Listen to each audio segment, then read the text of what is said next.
body. Feel the comfort of your body, breathing in and breathing out.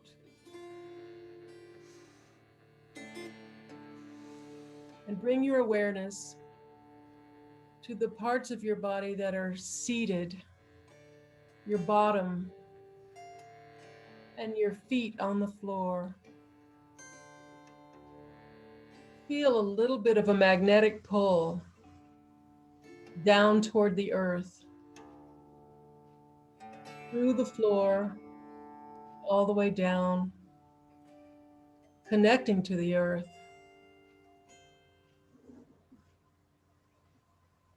And as you do this, give a little bit of gratitude to this beautiful planet. She gives us every bite of food, every drink of water. And she is hosting us, allowing us to have this human experience. As much as we ignore her and neglect her, she continues to provide for us.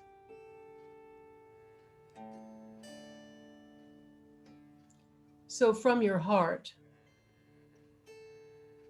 allow this gratitude to penetrate through your body and into the earth. Breathing in all the way to your lower belly, expanding your lower belly with every breath. And breathing out.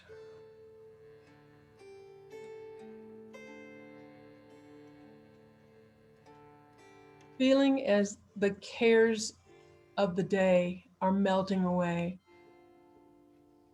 and your mind is becoming relaxed. The excessive thinking and worrying melting away as you just allow this rhythm of breathing to bring you to calmness.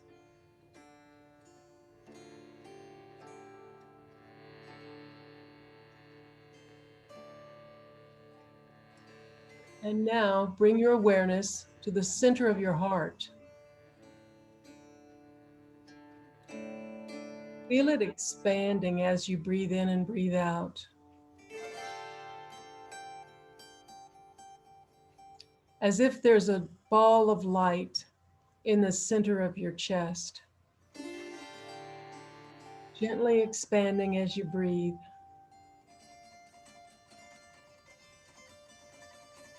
It may go beyond your physical body, or it may stay small. Whatever you perceive is good for you.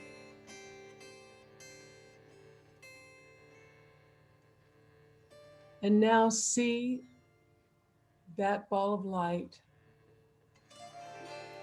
as if it is the center of a flower.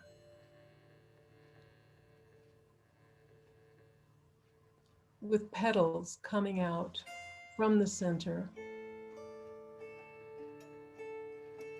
And these are energetic petals, making a wave of energy. And using your creative imagination, feel as this energy from your heart expands out, first to your family, to the people you know well, then to your acquaintances. You don't have to think about this, just allow this as you hold them gently in your awareness and you expand your own heart energy outward to the people in your community, whether you know them or not.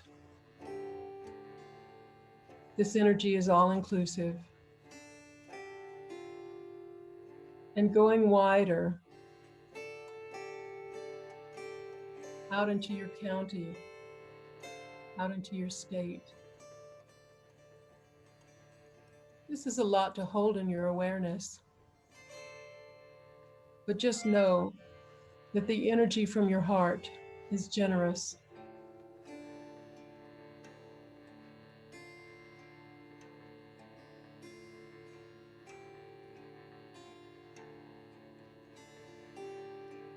And like water,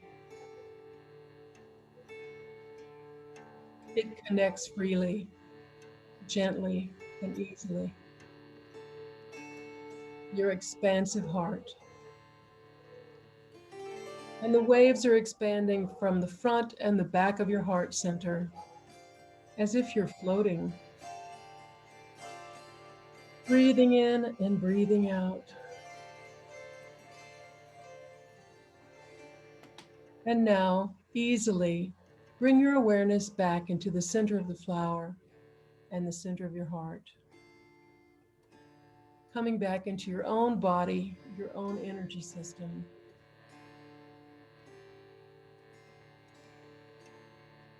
Again, feeling the comfort of your own physical body.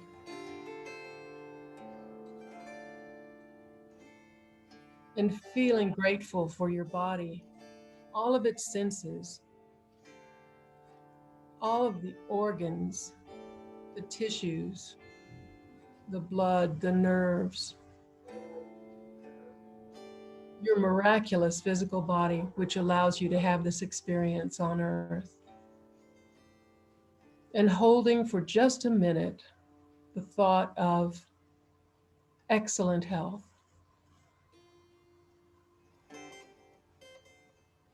And allowing this pure light to emanate through your own body and your own auric field.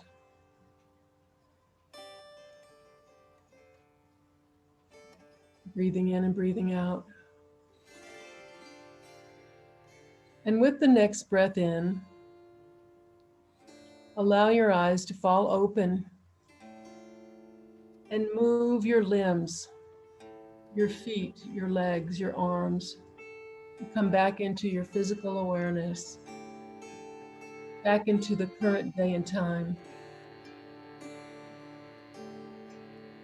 Join with the group again in your awareness.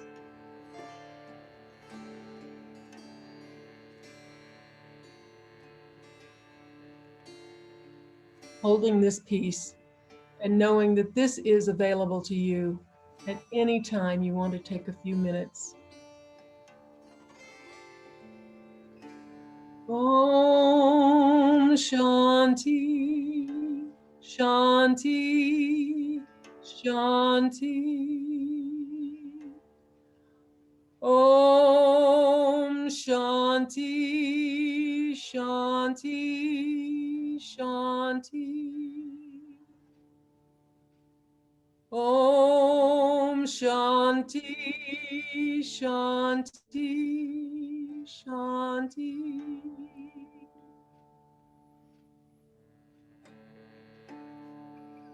May peace prevail.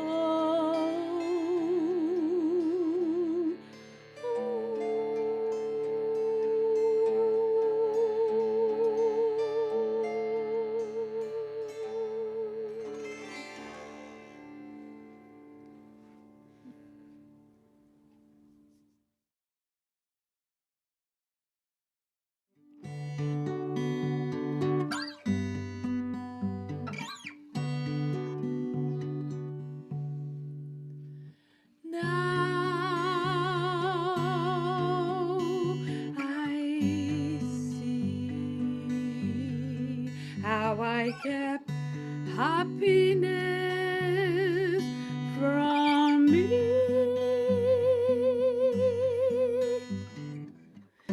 If I really look inside, I can see how I kept out the light. If I listen and quiet my mind, I can see with new eyes. It's no surprise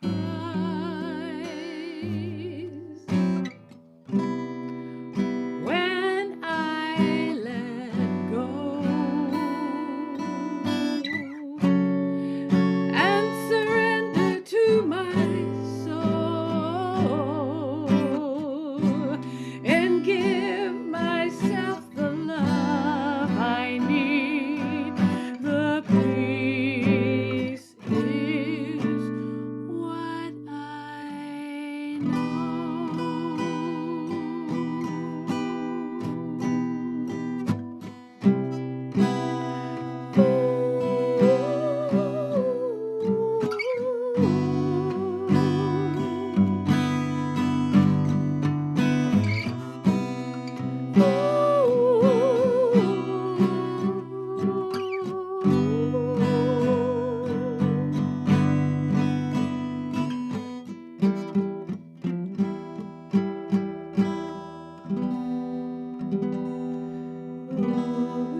I give myself the love I need, then peace is what I know.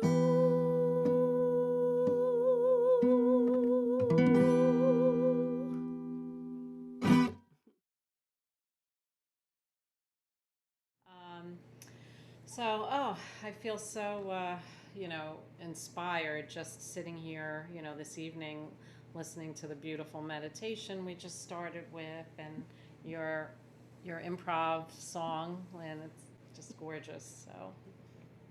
Um, so today I just wanted to share a little bit about.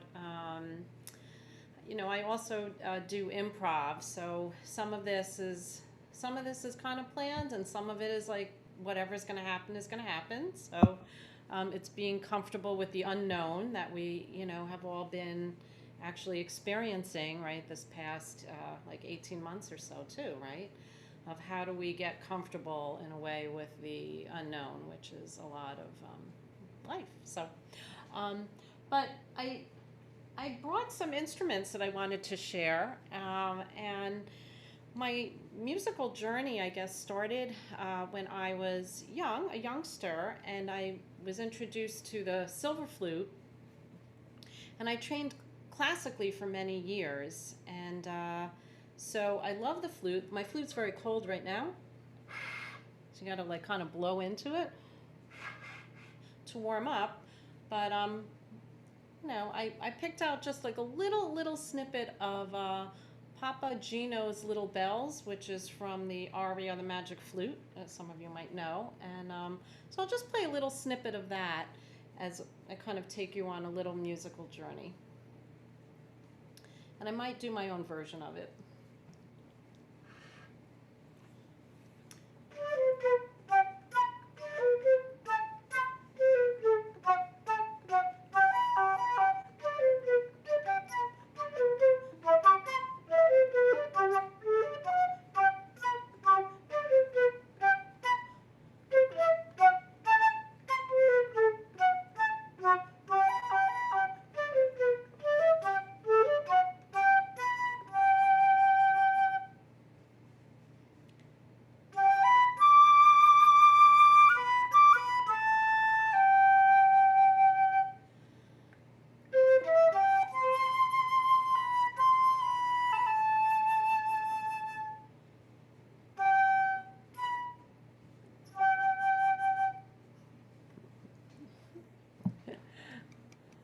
Yay!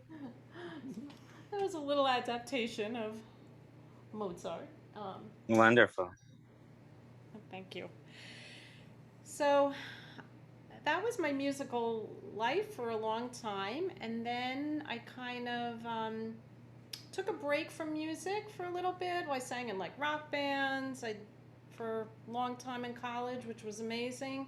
And then I kind of took a little musical break. Life got in the way, and along the path, many years later, I was in a craft fair, and I heard this music that just drew me in, and I was like, what is this magical instrument? And as I think you can see behind me, I have a selection here of what are called Native American style flutes. And I just heard this flute maker who had some recordings of this instrument, and I just fell in love. And I took his information down, and it took me 2 years to go back and contact that person to get a flute. And that started me on my path to music improvisation. And so I just wanted to share a couple of the flutes with you. So this is one flute, and so all the flutes are made of different kinds of wood, and all the different kinds of wood have different sounds, and they're just so beautiful. The spirit, the soul of these flutes. So this one is by a flute maker who is no longer with us in our physical presence, but I feel his spirit very much when I play his beautiful flutes. This flute maker is Randy Stencil, And this is Mary Youngblood, who some of you might be familiar with. Is a very famous Native American flutist who I just come to tears when I hear her play. So this is one of her signature flutes. Randy's daughter did the otter. I don't know if you could see this with the little baby on her belly. And his wife, Shelley, did these beautiful leather ties. And this particular wood is made out of yellow Alaskan cedar. So when I play just a little bit, you'll hear the tone. It's like a very kind of light, crisp tone.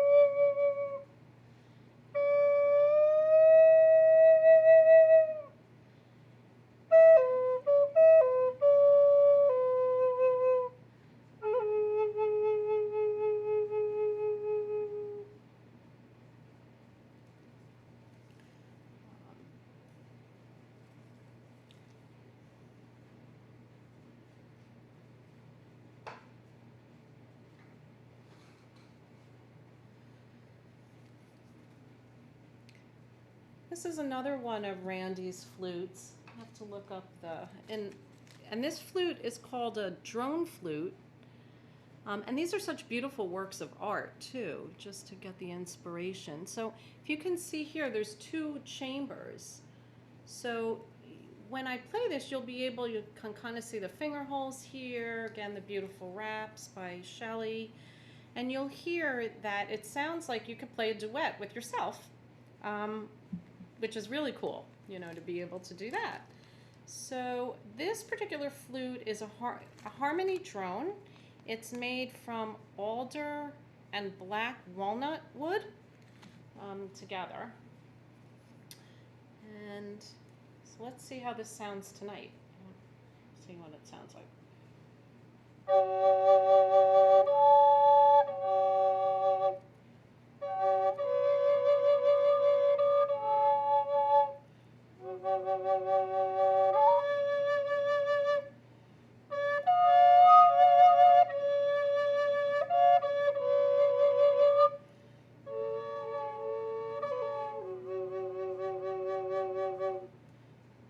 Play one chamber. Oh, sorry. I think my little...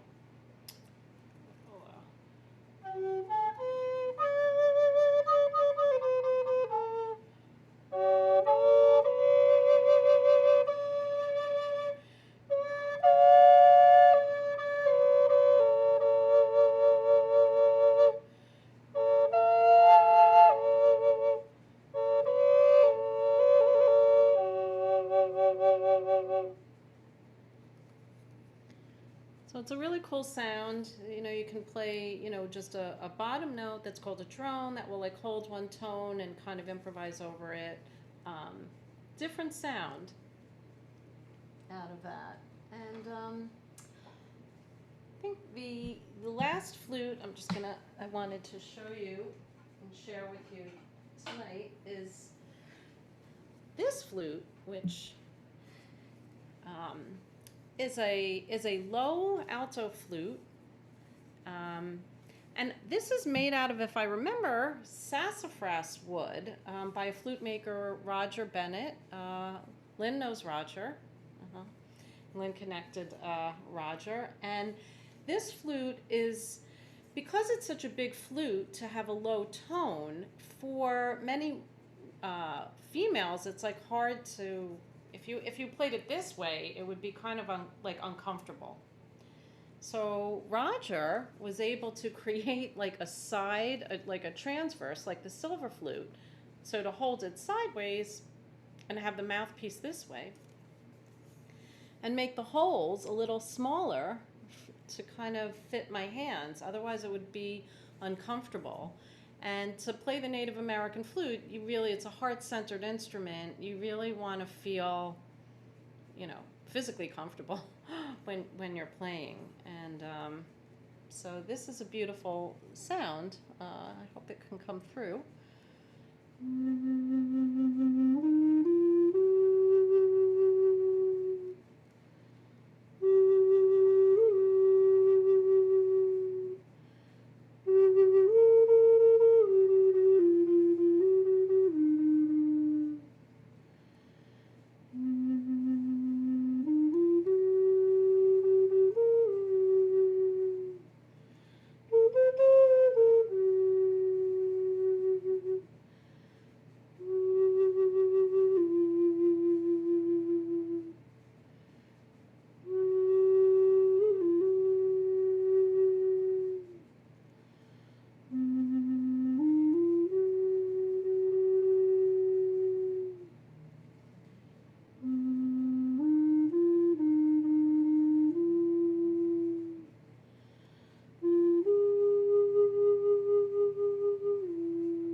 This is a beautiful flute that I use often for meditation. Just kind of no other words are needed. So those are some of my flutes.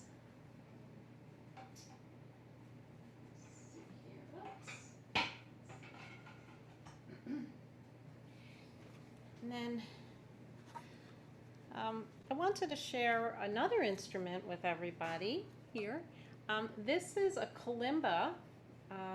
Originally, this would have been an African instrument, a Caribbean instrument, and this particular one is called like a Hakima Sansula, and the kind of skin, I want to say, that's on this creates a vibration. So it's very healing. It feels really good. If you play it, you can kind of hold it on different parts of your body, and it feels good, or you can kind of radiate that energy out. So I'll play a little bit so you could hear what it sounds like.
In the last couple of moments of my time, I would like to just wrap up by sharing a chant with you all. And I wrote this chant, actually I looked it up this morning. I forgot exactly, when did I write this chant?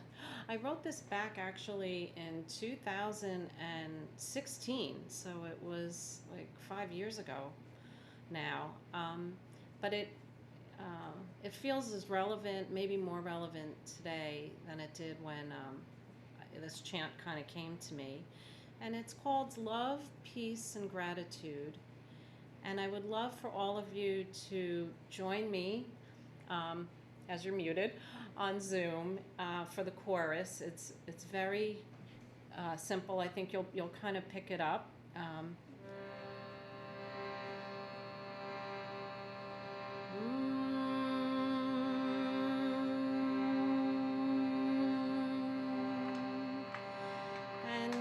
wherever you may notice this in your body, your heart center, wherever you notice it.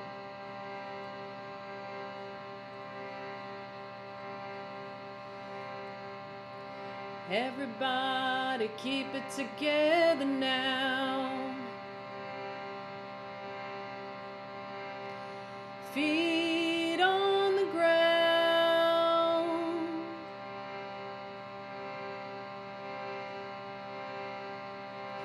Everybody get it together now. Listen to the sound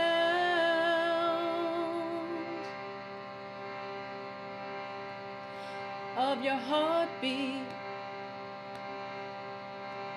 It's his beat. It's her beat. It's our beat.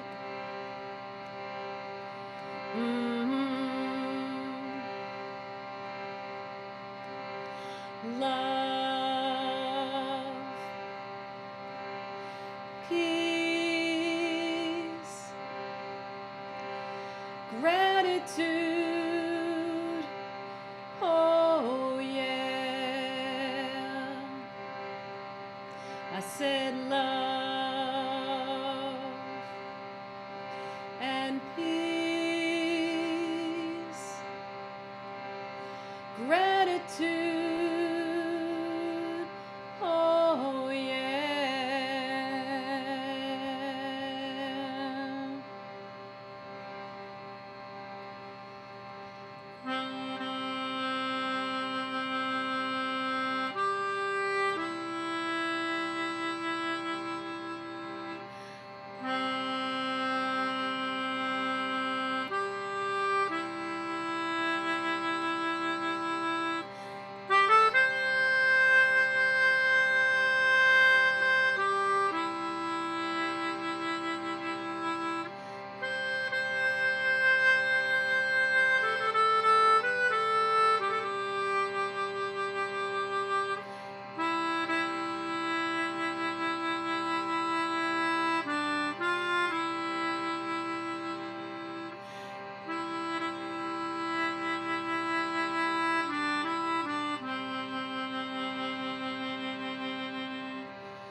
Love,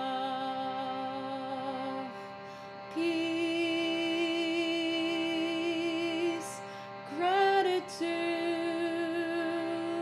Oh yeah. One more time. And love, peace, gratitude. Oh yeah.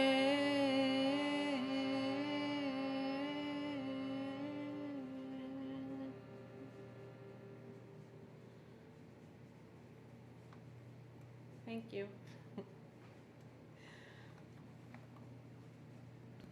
Wow. Well, thank you, Lynn. Oh, that was beautiful. Could you share what you were playing with that little hose you were blowing?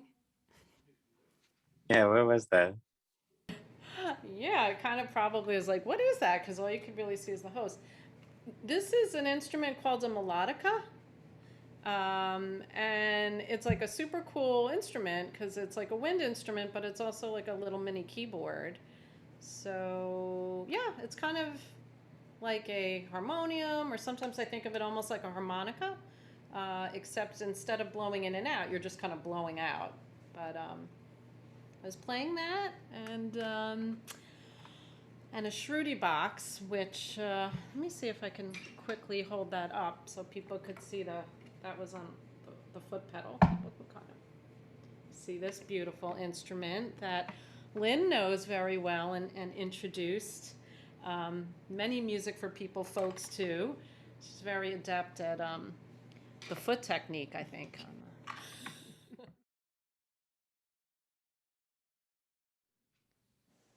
Well, thank you, Lynn.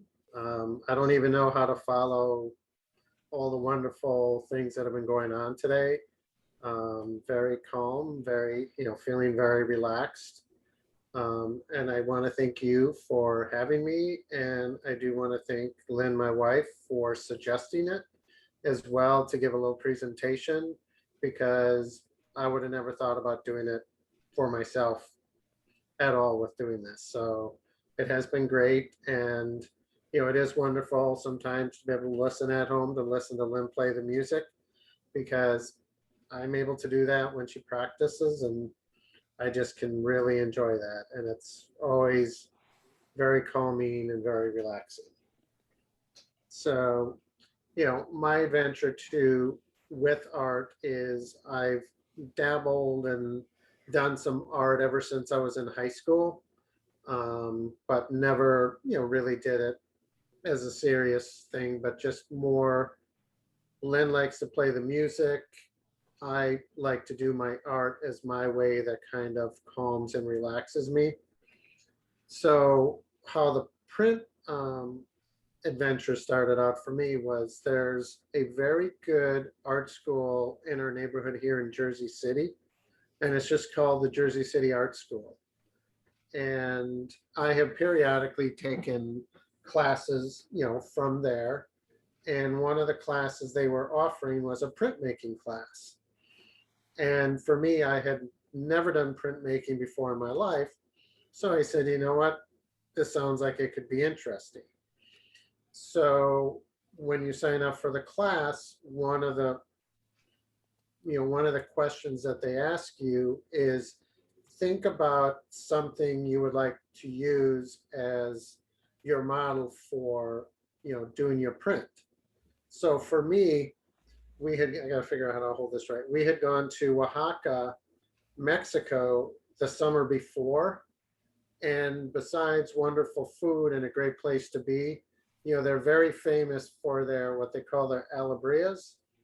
And even though a lot of them are very colorful, to me, this one really resonated with me, just the starkness of the colors with the white, the black, and the silver. And I also tend to like owls. So, it was just something. So for me, this became my main model to be used for the printmaking class.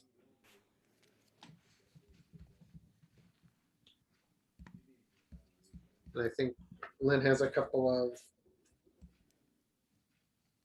so there's, just, as we started with the class, we actually started with a photograph, which helped us with the process of working to make the print and do the prints.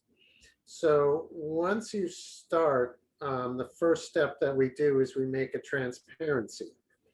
And the biggest thing to remember when you do the transparency is on the owl itself, if you look at it, the wing was up on the left.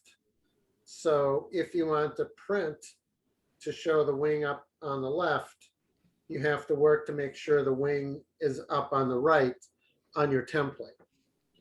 And that in and of itself is a challenge to just make sure you can draw out your template to get it kind of in the way that you want it to show onto the lithograph plate.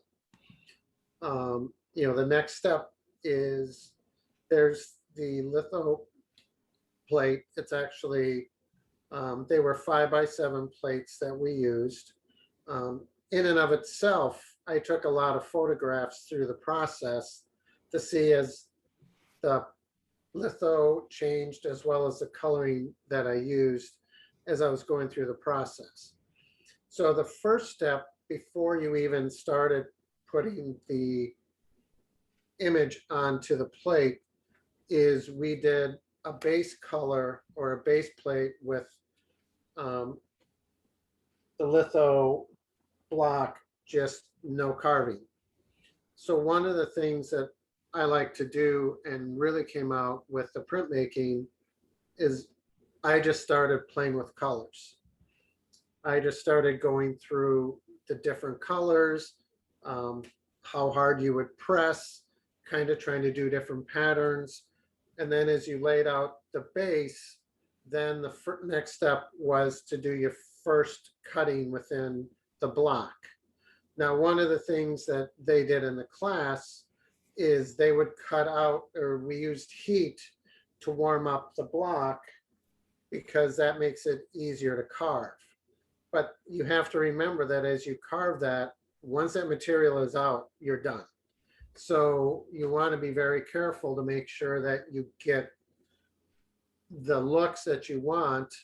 And we would periodically just take black ink and test it on paper to see how it would look. So we did the second print, and then this is showing the third printing, which is the final prints of just the two carvings and the layering of the colors, as well as the different patterns of how hard you would press. We tried some with lighter colors over darker colors. I used colored paper, and we just, the whole part was the challenge of making the block, but also to me was how all the colors and what came out when I was playing with the colors. And what happens when you put two colors that you normally wouldn't put together, or what happens like when I did a gold over a blue. And the instructor was very encouraging and very happy to see like all these different looks, as well as the people in the class, because I ended up with many more prints than what other people had made, because I was just so into experimenting with all the different colors. So then, as you can see, as we went through the class, we ended up doing 3 different blocks. So, I have a whole collection of the owls, which I have been giving out to certain people as gifts. And as Lynn has shown, she has that, that she received one. Some of you may know the one on the right here is a makeshift of the Maxell tape poster from the 70s. I'll date myself a little bit with that. And then the third one was just another one where I really played with colors with a still life of, as you went through the building of the colors, how those colors started blending together and gave you just really unique looks on those prints as we went through them. And then after several of the classes, the art school actually put an invitation out to the students of all the different print classes to participate in an art show in one of the galleries that they had. So this was the first time ever in my life that I was in an art show. It was exciting to have some pieces out there. And after all this, I did donate a couple prints to the art school that they've used for a fundraiser to raise money for supplies and stuff for the school. So, for me, it was just really a whole new experience. But again, it was just really playing with color and just putting it all together and just seeing what happens. May the long time sun shine upon you. All love surround you,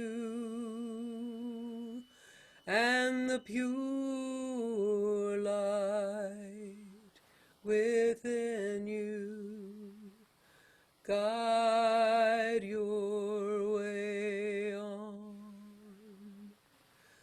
Guide your way on. Guide